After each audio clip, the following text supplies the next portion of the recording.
1. The morning rush. The morning rush at Harborview Cafe was like a heartbeat, steady, loud, and alive. The place sat on the corner of Pine and Madison in downtown Seattle, wrapped in the comforting smell of espresso, buttered croissants, and rain. Behind the counter, Carla Jenkins, a woman in her 50s with kind eyes and tired hands, poured coffee for regulars who came, not just for caffeine but for the warmth she carried in her smile. It was the kind of place where everyone knew everyone until the door opened and Grant Langston walked in. Grant was the type of man whose presence bent the air around him. Late 40s, always in a tailored charcoal suit, gold cufflinks flashing when he moved, and a watch worth more than a small house. He didn't just enter a room, he claimed it. He was a millionaire real estate mogul known for buying up small businesses and turning them into glass towers. People feared him. They feared the sharp tone of his voice, the ruthlessness of his decisions, and the cold smile that often followed. This morning the sky outside was gray and heavy, and his mood seemed to match it. Latte. Extra foam. Make it right this time, he barked, slapping his card on the counter. Carla nodded quickly.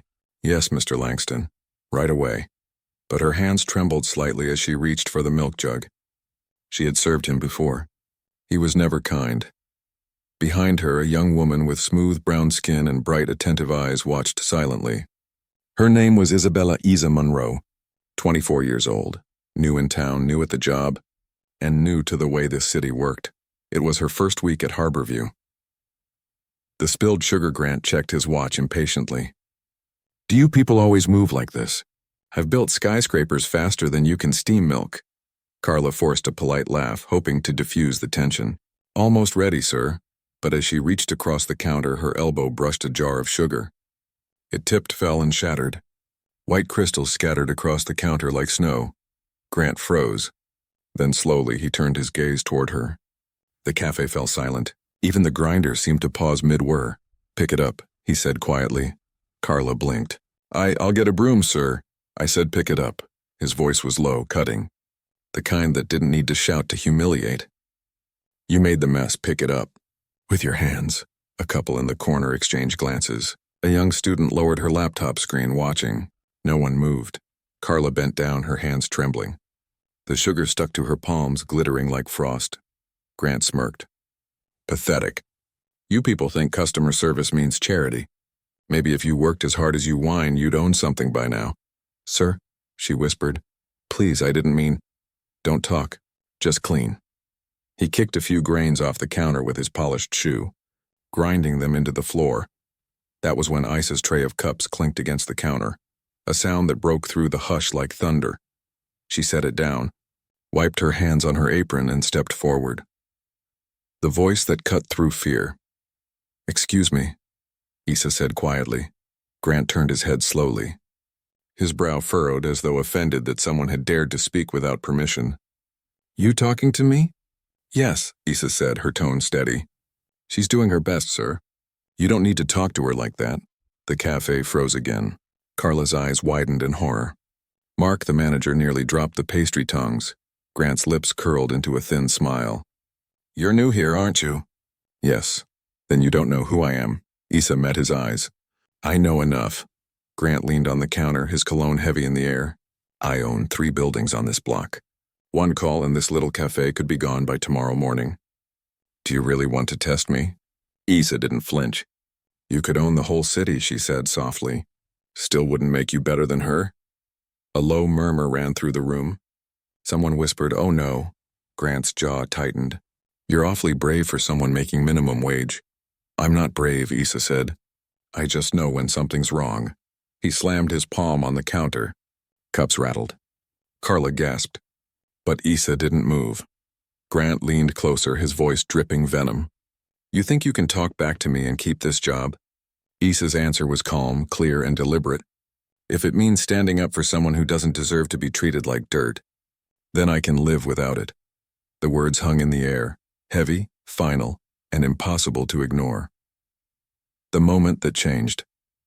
Everything, Grant's nostrils flared. For a second, no one dared breathe. Then he laughed on a cold, humorless sound. You've got a sharp tongue, girl. Let's see how far that gets you. He straightened his jacket and turned toward the door. muttering under his breath. Another mouth that doesn't know its place. As he reached for the handle, Isa called out, not in anger but in composure. "Mr. Langston," he stopped. "You dropped something," she said. He frowned, looking down at his briefcase, confused. "Your respect?" Isa said softly. "You might want to pick it back up before it's too late." The cafe went dead silent. Grant's shoulders stiffened. For a heartbeat, everyone waited for the explosion, but none came. He simply stood there, hand on the door, frozen between fury and disbelief. Then, without a word, he walked out. The aftermath. For a few seconds after he left, no one moved. Then slowly, Carla exhaled. Tears she had been holding back spilling down her cheeks. "Isa," she whispered. "You shouldn't have done that. He's dangerous, that man. He ruins people." Isa knelt beside her, gently taking her cut hand and wrapping it in a napkin. "Then he'll have to ruin me first." Mark, the manager, ran a hand through his hair. "He'll be back." "You don't understand. That man owns half this street." "Then he can buy a conscience while he's at it," Isa said quietly. Carla tried to smile, but her lips quivered. "You don't know what kind of power men like him have." Isa met her eyes. "Power only works if people are too scared to use their voices." The storm returns. The next morning, the rain came heavier, streaking down the windows like tears. The bell above the cafe door chimed again. Grant Langston walked in, this time not alone. Two men in black suits flanked him, their expressions blank but dangerous. The customers stiffened. A mother pulled her child close. Grant scanned the room, his voice booming. "Where is she?" Isa stepped out from the kitchen carrying a tray of cappuccinos. Her apron was spotless, her expression calm. "Good morning, Mr. Langston," she said. "Would you like your usual latte?" Her composure only fueled his rage. "You think this is funny? You embarrassed me in front of my city." "No, sir," Isa said evenly. "You embarrassed yourself." Grant's jaw tightened. He stepped closer, his shadow falling over her. "You're fired," Isa nodded once. "If that's what you want." "But first," he hissed, "you'll apologize." "For what?" "For talking back to me." She folded her hands. "Then I'm afraid you'll be waiting a very long time." He grabbed her wrist, not gently. Gasps filled the cafe. A few phones came out, cameras recording. "Let go," Isa said quietly. Grant sneered. "Make me." Isa twisted her wrist in a precise, practiced motion. The pressure forced him to release. He stepped back, shocked. "That's assault," he shouted. "No, sir," Isa said, holding up her phone. "This is proof." She had already started recording the moment he entered. The turning point: within hours, the video hit social media. By evening, it had over 300,000 views. Harborview Waitress trended on Twitter. Comments flooded in. "That man's been terrorizing small businesses for years." Finally, someone stood up to him. Protect that waitress at all costs. By the next morning, local news trucks were parked outside the cafe. Reporters asked for interviews. Customers lined up to show support. People left flowers on the counter. And Grant Langston, the man everyone feared, suddenly found himself under one. The ripple effect. Seattle didn't forget the video. Even after the headlines faded and the hashtags cooled, something had changed. Something deeper than scandal or gossip. At Harborview Cafe, the corner shop that once trembled under a millionaire's temper, had become a symbol of courage. People came not just for coffee, but to stand in the same room where a waitress had stood up for dignity. Isabella Isa Monroe became an unintentional figurehead of resilience. But she didn't want fame. She wanted fairness. She still came in early, wiped tables, checked on staff, and made sure every customer left with warmth in their cup and respect in their heart. The world, though, doesn't change easily, and behind every movement forward there are those who want to pull it back. The shadows behind the apology across town, in an office that once gleamed with power, Grant Langston sat behind a smaller desk now. No more glass tower, no more army of assistants. Just him, a few documents, and silence. He had done the unthinkable for a man of his stature, apologized publicly. The media had praised it, investors had abandoned him, and the business world had whispered that he'd lost his edge. But Grant didn't care. For the first time in years, he could breathe. He'd sold his empire and started the Harbor Initiative, a small non-profit helping independent cafe owners and small shops fight unfair rent increases. Yet his redemption had come at a cost. Power attracts enemies and humility invites vultures. One name kept reappearing in his inbox, on letters, in whispered warnings. Vance Keller, Grant's former rival. CEO of Keller Holdings, a man who thrived on fear and who believed that weakness deserved extinction. The new threat, Mr. Langston, his assistant said, entering with a folder. There's something you should see. Inside were screenshots and articles and posts attacking Isa Monroe. Headlines twisting the story. Waitress who humiliated businessman was actually a paid activist. Hero or hustler? New questions emerge about cafe incident. Grant frowned. Who's behind this smear? The assistant hesitated. We traced the first post to an account linked to Keller's PR firm. Grant's jaw tightened. Of course. He stood staring out the window, the same skyline he used to rule. They're not after her, he said quietly. They're after me, sir. She embarrassed me publicly. If they can discredit her, they erase my redemption too. He turned, determination flashing in his eyes. Find her. Tell her not to respond. I'll handle this. Isa's new reality at the cafe. Isa scrolled through her phone during a slow afternoon. Her social media had been flooded. Hundreds of supportive comments, but also dozens of hateful ones. Some called her brave. Others called her manipulative, an opportunist, even a liar. Carla placed a comforting hand on her shoulder. Sweetheart, don't read that stuff. I can't help it, Isa said softly. I just wanted to do what was right. I never wanted to become a story, Mark, the manager sighed. That's the price of standing up. The higher you stand, the more they aim. A knock interrupted them. The door opened and a familiar figure stepped in. A little older, a little humbler, but unmistakable. Mr. Langston? Carla said in surprise. He nodded politely. Grant, please. I came to talk to Isa. Isa wiped her hands on her apron, wary. What's going on? He handed her a printout. They're coming after you. Keller Holdings. They want to ruin your name so they can keep ruining others. Isa's brows furrowed. Why me? Because you remind them what they're afraid of, Grant said simply. Truth. The offer they sat together in the back office. A strange pairing, the millionaire who had once humiliated her and the waitress who had silenced him. I have resources, Grant said. Connections, lawyers, if you let me, I can protect you. Isa shook her head. No, I'm not letting another rich man fight my battles. Grant's lips twitched, half amusement, half admiration. You really don't make it easy, do you? I can't afford to, she said. I didn't stand up for myself just to hide behind someone else now. He nodded slowly. Then let's fight together, side by side, equal footing. Isa considered it.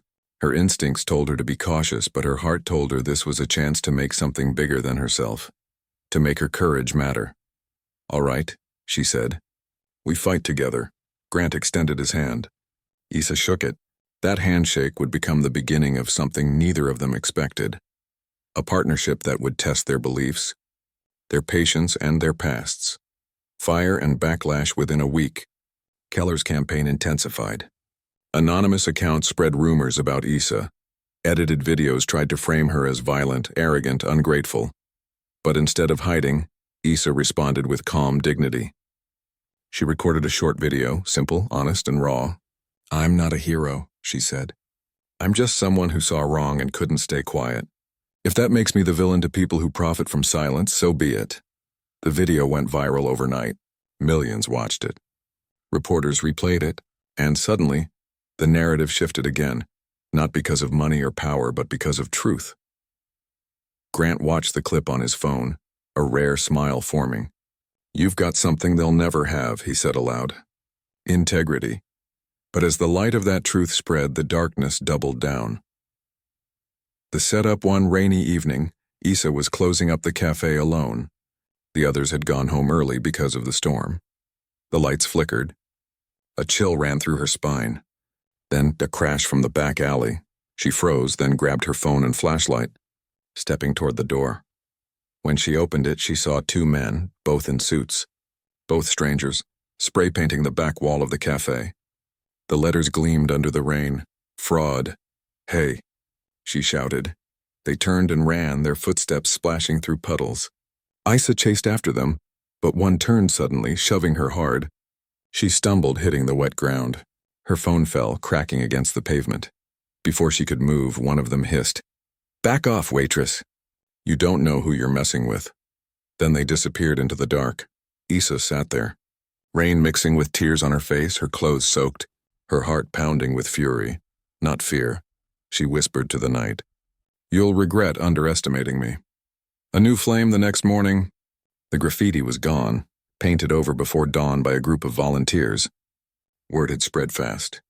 The neighborhood rallied around Isa again. Reporters arrived, cameras flashing. And when asked about the attack, Isa simply said, "They can paint lies on walls, but they can't erase truth." Grant arrived soon after, furious.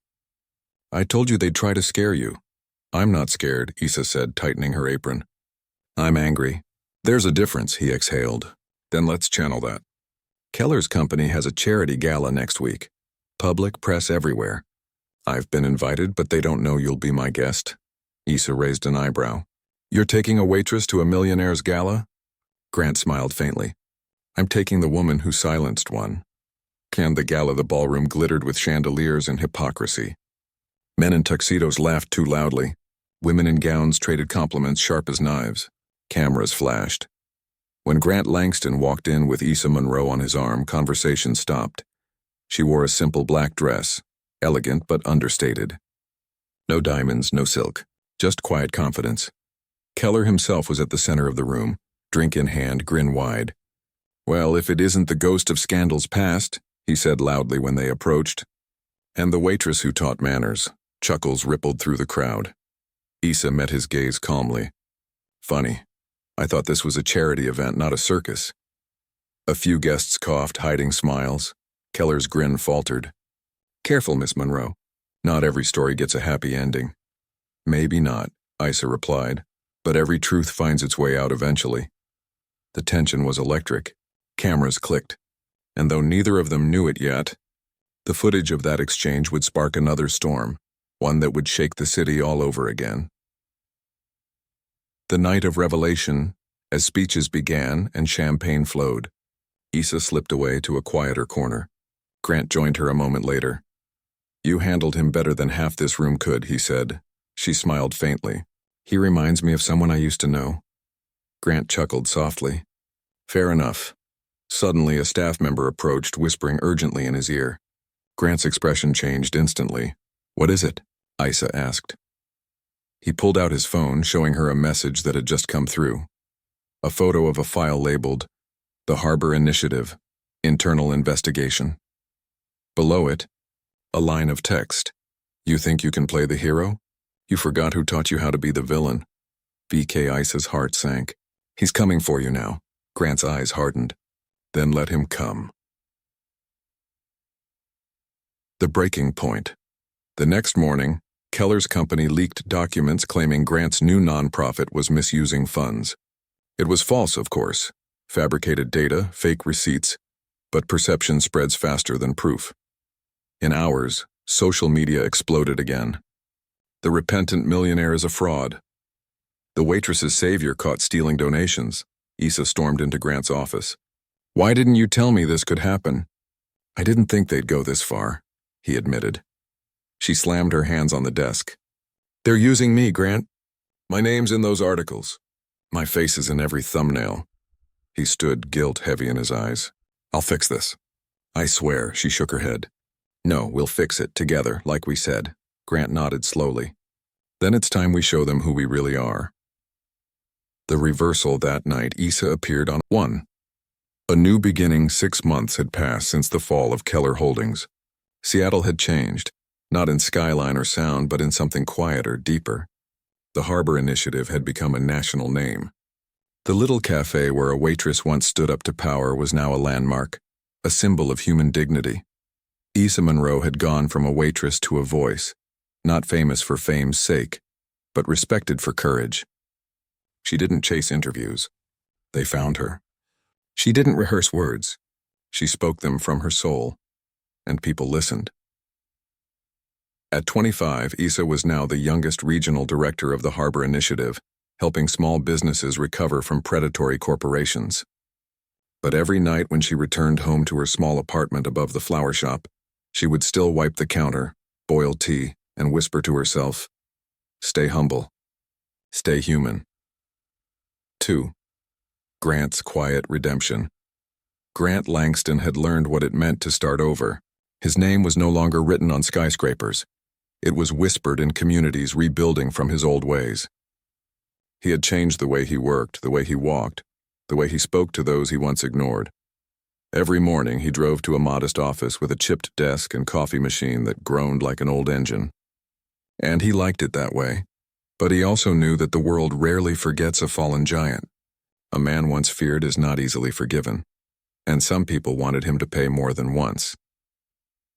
The meeting one brisk morning, Isa arrived at the Harbor Initiative's headquarters to find Grant pacing in the lobby, a furrow deep in his brow. "Morning," she said, hanging her coat. "You look like a man rehearsing for bad news." He sighed. "You could say that." "We got an invitation." She tilted her head. "To?" "The Seattle Business Ethics Conference." Isa blinked. "You mean the one hosted by the Chamber of Commerce?" He nodded grimly. "They want me to be a keynote speaker." Her eyebrows shot up. "You? The same people who called you the Wolf of Washington?" Grant smirked humorlessly. "Apparently wolves make good cautionary tales." Isa studied him. "Are you going?" "I don't know," he admitted. "It feels hypocritical." She crossed her arms. "Maybe it's not. Maybe they need to hear from someone who's actually lived both sides." Grant looked at her for a long moment. "Then you're coming with me. You've got a better moral compass than I ever will." Or, the speech that shook the room. The conference hall glittered like wealth itself, crystal chandeliers, velvet carpets, and too many smiles that never reached the eyes. When Isa and Grant walked in, whispers rippled through the crowd. Some admired, some judged, some still feared. Grant stepped up to the podium, clearing his throat. Cameras clicked. "I was once the man you all wanted to be," he began. "Powerful, untouchable, ruthless, and I told myself that was success." He paused, scanning the room. "But I was wrong. Success without empathy is just destruction in a suit." A murmur spread. He continued, voice steady. "You don't measure leadership by how many people obey you, but by how many rise beside you." The silence that followed wasn't uncomfortable. It was reverent. Then halfway through his speech, he gestured toward Isa. "And this woman," he said, "taught me that humility isn't weakness, it's strength." Because she had nothing to lose and still risked everything to do what was right. The audience turned to Isa. A few clapped, then more, then all. When the standing ovation began, Isa's eyes filled with tears she didn't expect. For once, the story wasn't about a waitress or a millionaire. It was about humanity rediscovered. The offer after the event, a woman in a tailored navy suit approached them. Her posture screamed politics and the kind that came with ambition polished to a shine. "Miss Monroe," she said, offering a card. "I'm Samantha Reed, communications advisor for Senator Cade. He'd like to meet you." Isa blinked. "Senator Cade? The one proposing the Fair Wage Act?" "The very one," Samantha smiled. "He believes your voice could help inspire change." "A national platform." Grant raised an eyebrow. "Be careful, Isa. Politics loves symbols more than people." Isa pocketed the card. "Maybe. But if my voice can change one law instead of just one cafe, maybe it's worth the risk." Grant nodded slowly. "Then promise me one thing. Don't let them turn your truth into their campaign." "I won't," Isa said firmly. "They can use my words, but not my soul." Washington, D.C. A month later. Isa found herself in Washington, D.C., standing beneath the marble dome of power, the Capitol building gleaming under winter sun. Senator Cade greeted her warmly. He was tall, charismatic, with a handshake practiced to perfection. "Miss Monroe," he said, "you've done more for working people than half this town combined. I want you to be the face of our new labor reform campaign." Isa smiled politely. "With all due respect, Senator, I'm not a face. I'm a worker who got tired of staying quiet," he chuckled. "That's exactly why America needs to see you." They talked for hours. About wages, worker dignity, small businesses. By the end of the meeting, Isa agreed to appear in a public hearing to tell her story before Congress. When she called Grant that night, his voice was cautious but proud. "Just remember," he said, "the higher they lift you, the harder they'll try to drop you." Asa laughed softly. "I've been dropped before, Grant. I know how to land." The congressional hearing was broadcast nationwide. Rows of reporters sat with pens poised, cameras focused. Asa sat at the long table beside economists and lawyers, the only one there who wore an apron just a year ago. When her turn came, she adjusted the microphone and began.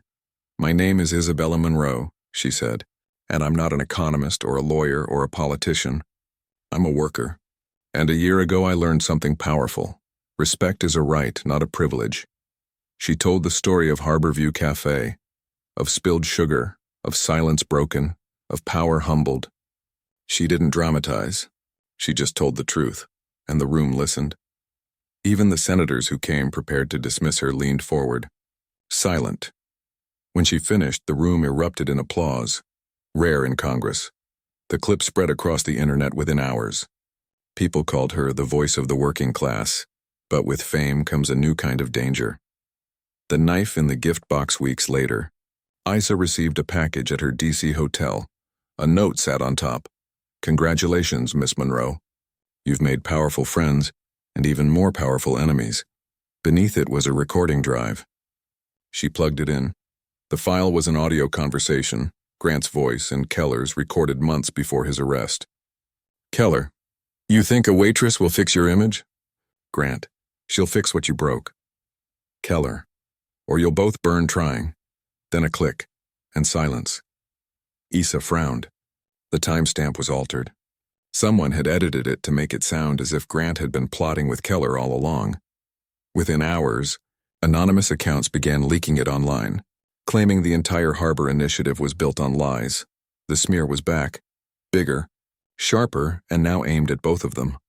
The divide when Isa returned to Seattle. Protesters stood outside the initiative office, some supporting, others accusing. Reporters shouted questions. Was your story fabricated? Did Grant Langston manipulate the public for sympathy? Isa walked past silently, her chest heavy. Inside, Grant waited, his expression grim. "I swear I didn't," he began. "I know," she interrupted, "but they won't. They'll find the truth eventually." She shook her head. "People don't wait for truth anymore, Grant, they scroll." For the first time since she met him, Isa saw something break behind his eyes. Exhaustion, maybe guilt, maybe fear that redemption was never really his to keep. She touched his shoulder gently. "We've come too far to stop. If we go down fighting." He nodded slowly. "Then let's make sure they see who we are before they decide what we were." 10.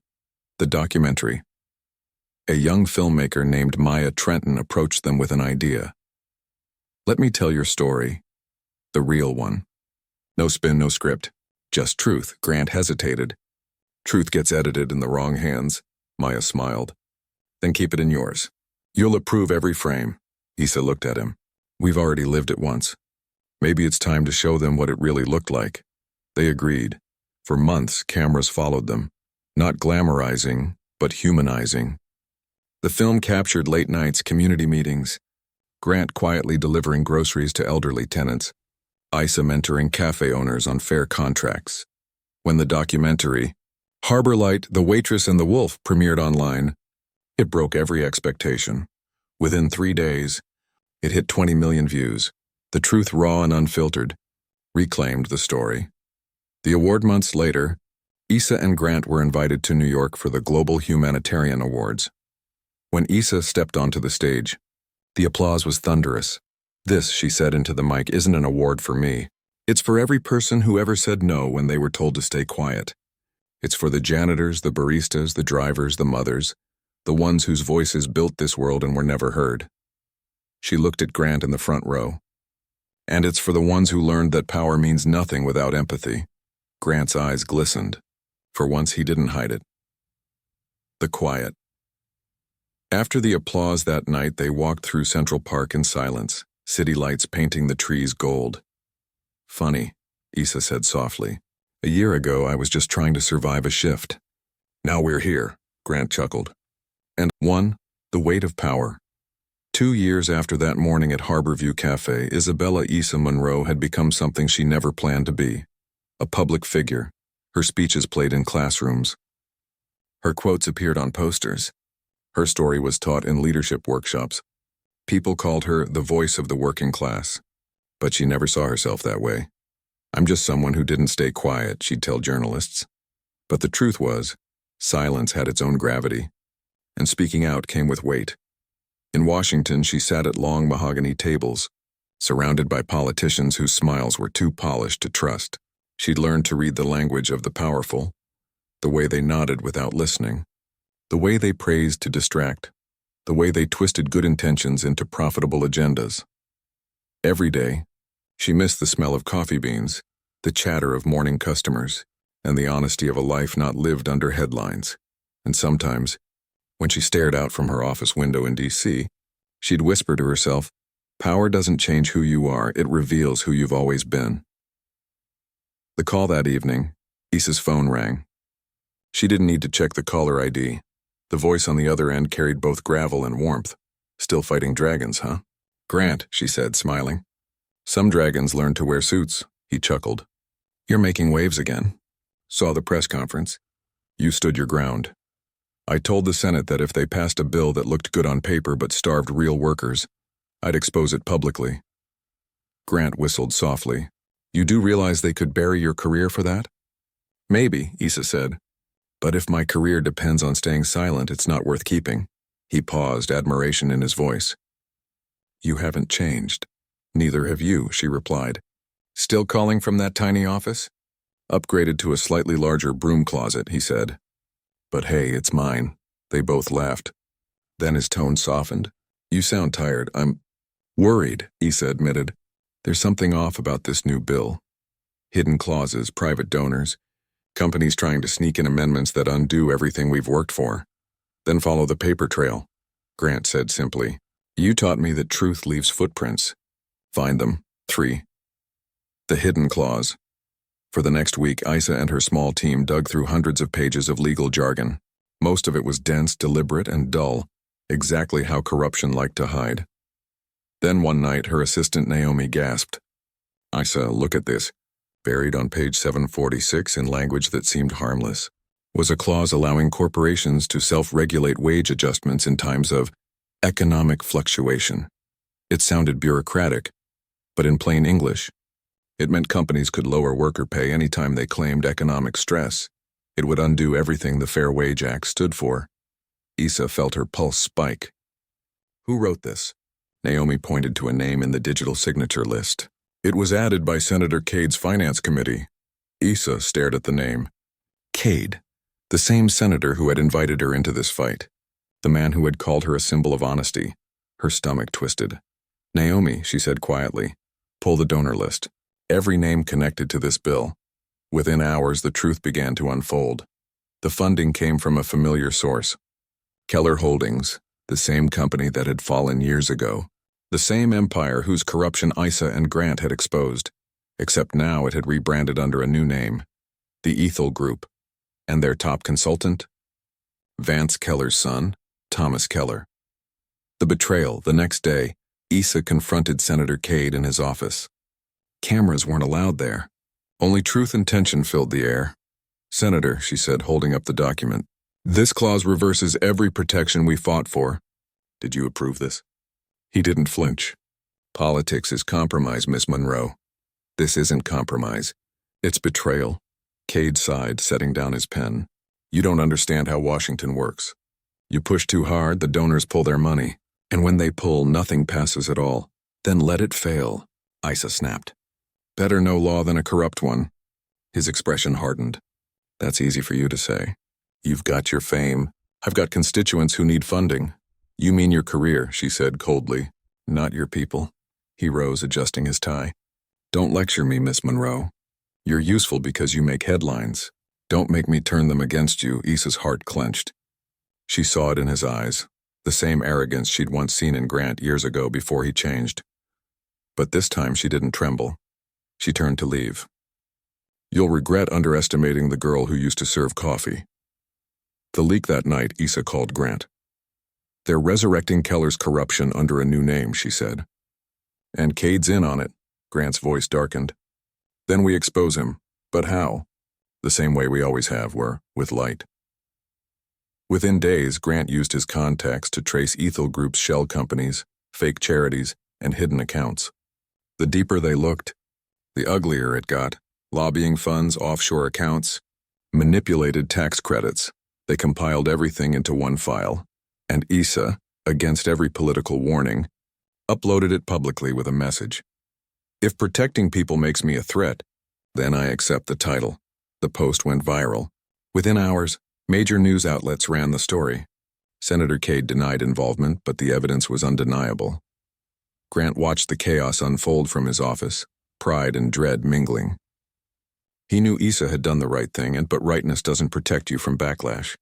The smear returns by morning. Headlines turned again, this time vicious. Issa Munro leaks classified data facing investigation. Former waitress turned activist crosses legal lines. Cable news anchors debated her recklessness. Politicians called her naive. Death threats filled her inbox. Protesters gathered outside her apartment. Even allies distanced themselves, afraid of the fallout. Grant flew to D.C. immediately. When he found her in her office, she was surrounded by boxes, not of celebration, but evidence. You shouldn't have come, she said quietly. I had to, he replied. You're not alone in this, she smiled faintly. Feels like I am, he stepped closer. Issa, look at me. You started this fight because no one else would. You don't stop now. Tears welled in her eyes. They're calling me a criminal. Then we'll make sure history calls you something better, Grant said. A truth teller. The arrest. 2 days later, the FBI arrived. Agents confiscated her laptop, her phone, and the files. Issa stood calmly as cameras flashed outside. Reporters shouted, Do you regret what you did? She looked directly into the lens and said, Truth doesn't need permission. Her calm composure struck the world again. Within hours, your stand with Issa trended worldwide. Protesters gathered in cities demanding her release. Grant posted a single statement online. She didn't leak secrets. She revealed lies. Public pressure mounted, and by the end of the week, Issa was released on bail, but the war was far from over. The storm breaks one night. As she sat in Grant's office, Issa stared out at the rain streaking down the windows. They'll crush me, Grant. They'll twist this until I'm the villain again. He shook his head. Not this time. Because this time I'm not running from my past. I'm standing beside you. She looked at him, her eyes weary but burning. Why are you still here after everything? He smiled faintly. Because once upon a time a waitress looked me in the eye and said I could be better. I intend to keep proving her right. They shared a quiet moment, not romantic but something deeper. Two souls who had been broken by the same system and chose to rebuild each other instead of hate it. The trial months later, Issa's case reached federal court. The prosecution painted her as reckless. The defense argued she had exposed corruption in the public's interest. The courtroom buzzed with tension. Reporters filled the benches. When Issa took the stand, she didn't plead for sympathy. She spoke for justice. I didn't leak secrets, she said. I revealed what others hid. Because silence in the face of injustice isn't neutrality, it's complicity. The jury deliberated for 12 hours. When the verdict came, the judge's voice was steady. Not guilty on all counts. The courtroom erupted. Tears streamed down Issa's cheeks as Grant hugged her tightly. You did it, he whispered. No, she said through tears. We did. The collapse of Power Senator Cade's downfall was swift. Emails surfaced showing his connections to Ethel Group. He resigned within days. The investigation widened. More politicians, more corporations, all entangled in Keller's resurrected empire. Issa's courage had triggered what the media called the Second Harbor Revolution. For the first time in years, policies shifted toward transparency and whistleblower protections strengthened. And Issa? She turned down every offer of fame, every political campaign, every talk show. I'm not here to be famous, she said. I'm here to make sure decency isn't extinct. The visit months later, Issa visited Harborview Cafe for the first time in over a year. The bell above the door chimed. The same sound that had once introduced a storm in a suit. Now the cafe was bright, full, alive. Carla, gray-haired but glowing, hugged her tightly. "You came home," Issa smiled. "I never really left." Grant sat at his usual corner table, sipping black coffee. He looked up as she approached. "Back to where it all began," he said. "Back to where it all changed," she corrected. He nodded slowly. "So what now?" She looked around at the customers, young, old, rich, poor, all equal under the smell of coffee.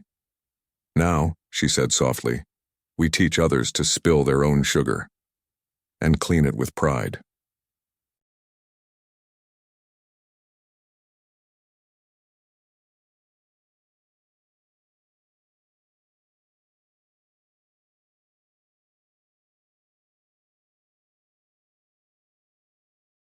One, 10 years later, the city skyline shimmered under the afternoon sun.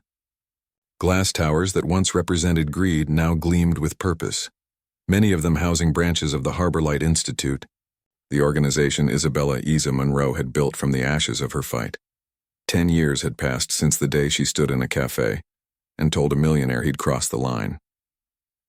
In that decade, the world had changed. Not all at once, not everywhere, but enough. Countries had adopted transparency laws inspired by her movement. Young leaders cited her story as their spark. And across continents, cafes and small shops proudly displayed a framed quote above their counters: "Respect is a right, not a privilege." Isa Monroe. But fame had never been Isa's ambition. She didn't crave applause. She wanted awareness. She wasn't a celebrity. She was a compass. Yet even compasses can get weary pointing others north. The heart and the clock at 50. Isa's hair carried streaks of silver, and her pace had softened but never slowed. Her doctors had been warning her for months. "Rest. Ms. Monroe, you can't carry the world forever." But Isa laughed them off. "I'm not carrying it," she'd say. "I'm just keeping it from forgetting how to walk." Still, behind closed doors, exhaustion clawed at her bones. Late nights reviewing proposals, flying between cities, listening to people's pain. It took its toll. Grant Langston saw it before she admitted it. He always did. Grant's letter one morning, Isa arrived at her office to find an envelope on her desk, handwritten in familiar cursive. Inside was a note. "You built something that will outlive both of us. I'm proud of you, Isa. But even legacies need to breathe. Meet me where it all began." Gee, no date, no address, but Isa knew exactly what it meant. The next morning, she boarded a train bound for Seattle. Harborview Cafe. When she stepped through the door of Harborview Cafe, it felt like stepping into a memory. The same bell above the door. The same smell of coffee beans and caramelized sugar. Even the same sunbeam spilling across the counter. Carla's daughter, now the manager, gasped when she saw Isa. "Miss Monroe." "Oh my God," Isa smiled. "Still serving the best latte in Seattle?" "You bet." At the corner table, a man sat waiting. Older now, hair gray, face lined, but eyes just as alive. Grant Langston. He rose slowly, smiling. "I was beginning to think you'd forgotten your favorite customer." "Never," Isa said, hugging him warmly. "You look peaceful." "I retired," he said. "Finally," she raised an eyebrow. "You retired? I thought you'd keep fighting corruption until your last breath," he chuckled. "Turns out the world's full of good people who can fight now, thanks to someone I know." A conversation over coffee. They sat for hours, reminiscing about the past, about the day he spilled sugar and shattered his reputation, about the day she stood up and changed both their lives. "I still think about that morning," Grant admitted. "How cruel I was. How blind." Isa smiled softly. "You were lost." "So was I. We just found our way in the same storm." He looked down at his cup. "You ever wonder what would have happened if you'd stayed quiet?" She nodded. "Every time I see someone afraid to speak, then I remember, silence would have cost me my soul." Grant leaned back, eyes distant. "You know, when I first apologized, I thought redemption was about people forgiving me. Took me years to realize it's about learning to forgive myself." Isa's gaze softened. "You did more than that, Grant. You turned your guilt into grace." He smiled faintly. "And you turned courage into a movement." The announcement later that evening, as they watched the sunset through the cafe window, Carla's daughter handed Isa her phone. Miss Monroe, you're trending again. Issa frowned, opening the screen. A headline glowed. Harbor Light founder to receive Global Peace Award. Her breath caught. I didn't even know I was nominated. Grant chuckled. Seems the world's been watching even when you weren't looking. She shook her head. I don't deserve this. I just told the truth. Grant smiled knowingly. Exactly. And that's what makes you deserving. The ceremony a month later, Issa stood on the grand stage of the World Civic Summit in Geneva. Leaders from every continent filled the hall. Cameras flashed, the announcer's voice echoed, for courage, compassion, and an unshakable belief in human dignity, the Global Peace Award goes to Isabella Monroe. As Issa stepped forward, the audience rose in thunderous applause, but when she began to speak, her voice wasn't loud, it was gentle, grounded, human. When I was 24, I was a waitress who thought respect was something you had to earn from the powerful. Then I learned that real power comes from giving respect, not demanding it. She paused, scanning the sea of faces. If you remember anything about my story, remember this. Change doesn't begin in palaces or parliaments. It begins in small rooms where someone finally says, enough. A hush fell over the room, the kind that precedes tears. When she stepped down, dozens of young activists surrounded her. They didn't ask for selfies. They asked for advice, and Issa told them all the same thing. Speak with empathy. Lead with integrity.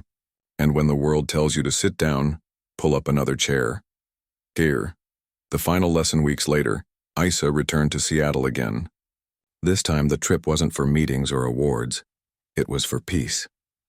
Grant met her at the waterfront. The city skyline shimmered behind them, and the wind carried the faint smell of coffee and rain. He handed her a small box. What's this? She asked. Open it. Inside was a silver keychain shaped like a tiny sugar jar, cracked but beautifully mended with gold.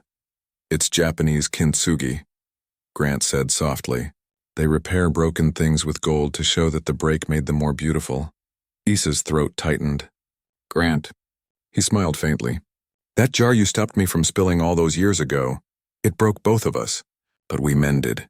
She hugged him tightly, tears slipping down her cheeks. You old sentimental fool. Takes one to know one. The last coffee. A few months later, the cafe prepared for a private event. No cameras, no reporters.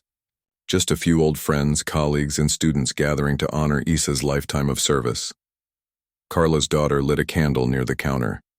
Grant, though frailer now, was there early, ensuring everything was perfect. When Issa arrived, the room erupted in applause. You didn't tell me this was happening, she said, smiling through tears.